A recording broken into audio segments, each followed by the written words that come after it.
Hey guys, how's it going out there? Hope everyone's doing okay. I'm just sitting here on the floor in my house on my little exercise mat, and Django came over to work out with me here.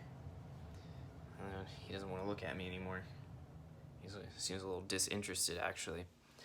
Anyways, I wanted to talk today about something that has been important to me the past few years, something I'm working through, and kind of improving on.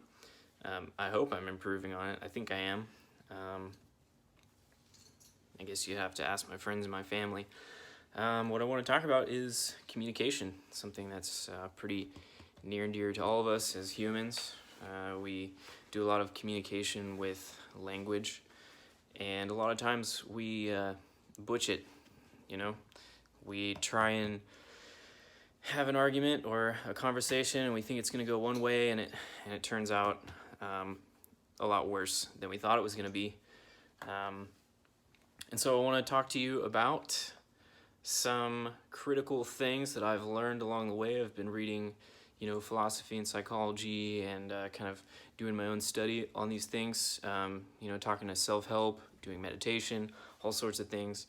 And I've come up with a few tips, a few results that I think work really well for situations that can usually be pretty tense. So I'm going to tell them to you now.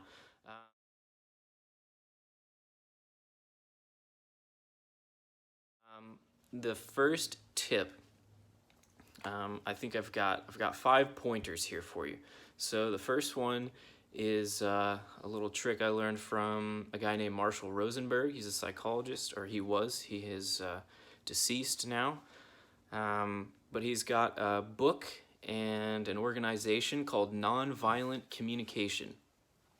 And this stuff is pretty profound, so if you're interested in this, you can check out the book or look at their website. There's a Nonviolent Communication website from the organization, and they kind of lay out all the principles of this stuff. Anyways, there's 4 steps to nonviolent communication when you're having an argument or a disagreement with someone. So step 1 to communicating nonviolently is tell the person clearly what they did that you didn't like. Now, I'm just going to go into a little detail here, because a lot of times when we go to tell someone what they did, what we actually end up including is a judgment. So instead of saying specifically the behavior that they did that you didn't like, we end up saying a judgment, like that you're being annoying, right? That's not something they did.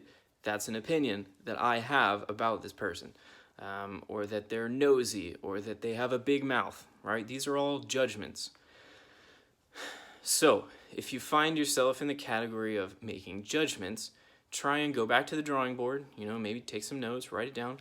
We have to kind of retrain the way that we're using language here so that we can express to this person very clearly what they did that we didn't like.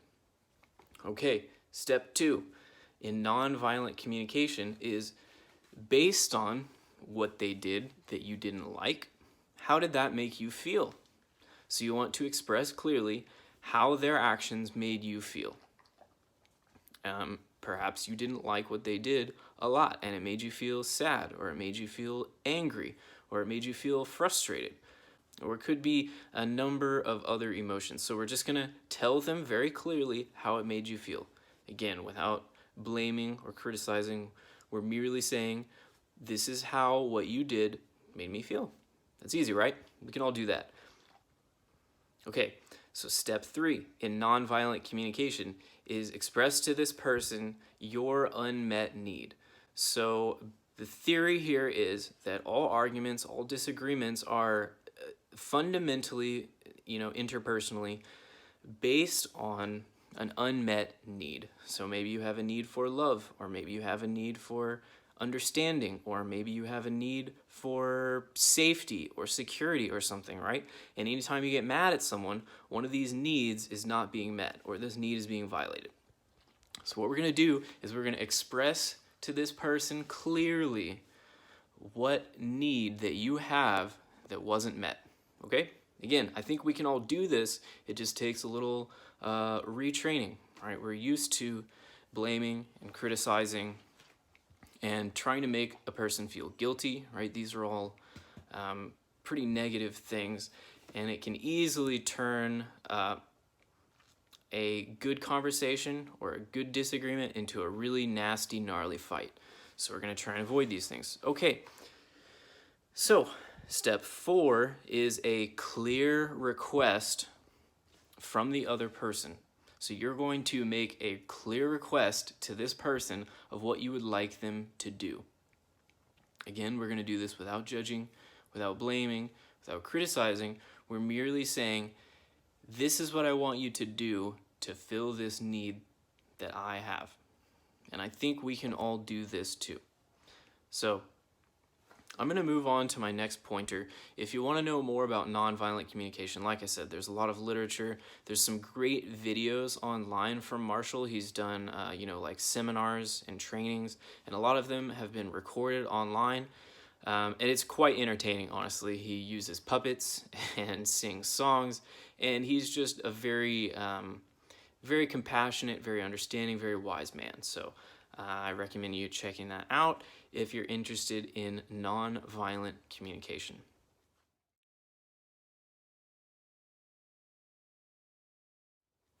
Okay, my second pointer is tell the truth. And this has some levels to it, so it's not just not telling lies, although that is a great start. We shouldn't be lying to people who we want to have a real relationship with.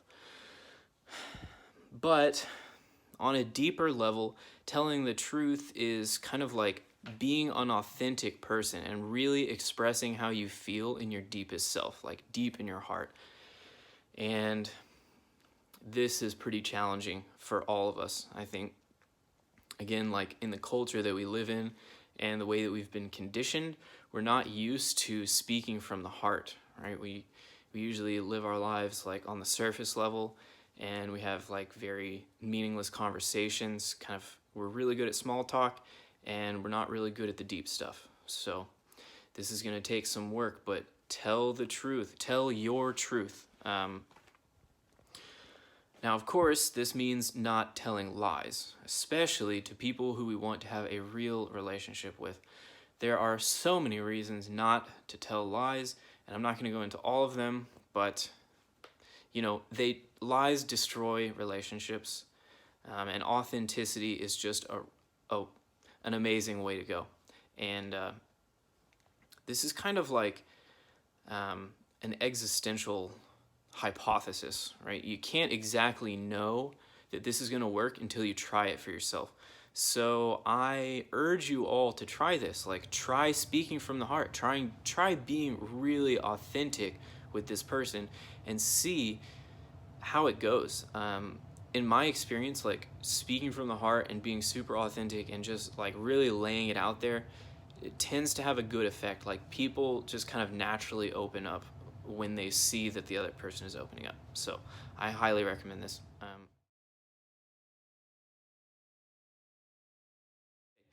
So kind of along these lines of being authentic and having empathy, my next tip is to listen with empathy. Again, we're not used to this. We're used to kind of listening on the surface level, but we're really like listening for needs here. We're trying to figure out like what needs does this other person have, and then of course like maybe I can satisfy those needs. Maybe not, but maybe, right? So empathic listening. Let's see. There's a great psychologist named Carl Rogers. He's also unfortunately passed away, and he has written a bunch of great books. One that I'm thinking of now is called Client-Centered Therapy, and of course I'm not a therapist, but I read this book anyways, and within the first chapter I was just blown away by his depth and his insight. So this is a book that I would recommend, but listening with empathy was one of the main things that I got from this book. And basically what that means is trying to when you're listening and when you're having this conversation, when you're having a disagreement, you're trying to basically, instead of proving this person wrong and proving that you're right and you've won the argument, right? Like you're strong and you're right and you're better and they need to like apologize. So, okay, so all of that isn't gonna work. What we're trying to do is attain the other person's point of view, and that will like de facto change our own perspective. So like you can really try this. You can try this all the time. You can go on YouTube, you can turn on the television and like turn on a political debate, or you know, turn on Jerry Springer or something like that, and just like try, instead of like judging what this person is doing, try and understand their frame of reference, like in a really deep way. Like you might really disagree with this person. You might think there's no way that what they're doing is the right thing. Okay, but that is a judgment, right? You're saying this person is incorrect for holding this opinion. Okay, so we're not doing that. What we're doing is we're trying to really understand on like a psychological, a philosophical, and just like a really human level, why is this person behaving in a way that I don't like? Like really try and understand that. And again, this is kind of like an existential hypothesis. You have to try it first to see if it works. But again, in my experience, it does work. And it's kind of like telling the truth and being authentic. When you're really listening to someone and you really have achieved their frame of reference, you've really like understood why they're thinking what they're thinking, and like how they're thinking, they like naturally open up to you. So, and this is an amazing feeling, right? Like you can crack someone's shell by like really listening to them, like even really hard people. So this is just like a great skill. A good way to test out if you have properly understood their point of view is to repeat back to them what they said and see if they agree. If they don't agree, then you've got some work to do. And this can be quite challenging when you're having like a really heated argument, to like try and understand this person's point of view, repeat it back to them, and have them say, yes, that is how I feel. So if you can do that, you can forget all the other things, right? If you can do that, you're a wizard. So work on that.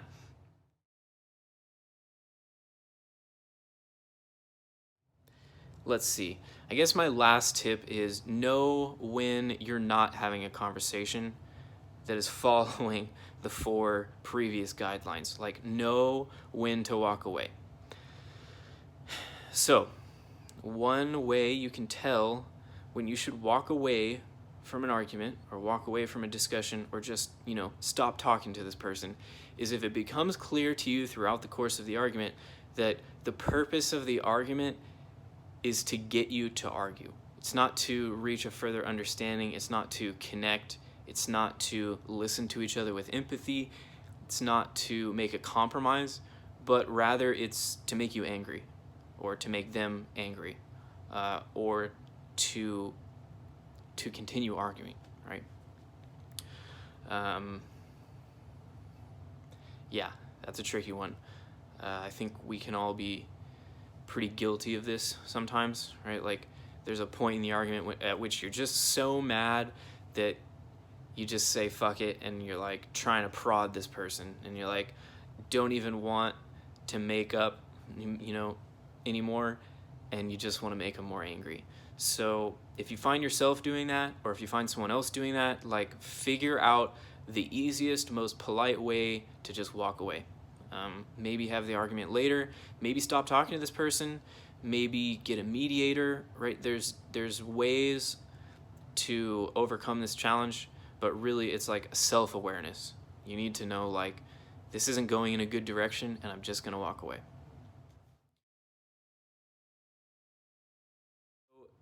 I only told you 4 things. The last thing I'm going to say is something that Marshall Rosenberg told me in one of his nonviolent communication workshops, and that is Every expression of criticism, blame, judgment, or guilt is a tragic expression of an unmet need. And we'll leave it there. I hope you guys enjoyed the video, and if you would have anything to say, have any comments or questions or feedback in any way at all, I'd love to see it. Okay, thanks.